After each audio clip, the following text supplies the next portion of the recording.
Hi, I'm Carl. Welcome to House and Garden Hacks.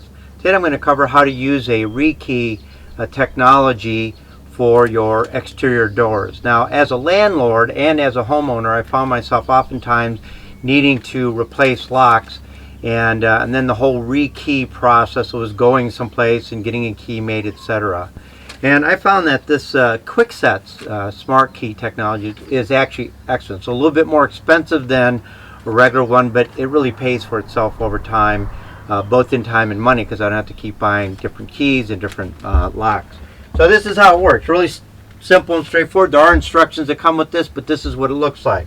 You take the old key, or the key that you bought it with, okay, you turn that 90 degrees, you press in what they call the smart key. Yep. Just get that pressed in there.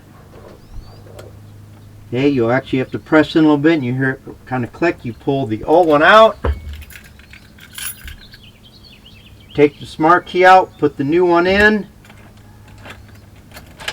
the old house key that you want to replace, turn it, put the new key, what they call the smart key in, pull out the old key and the smart key, put the new one in that you want to change it to, and turn it, and we're done. It's that fast, it's that simple. I really highly recommend it. Well, this is House and Garden Hacks. I hope that was useful to you. Have a good day.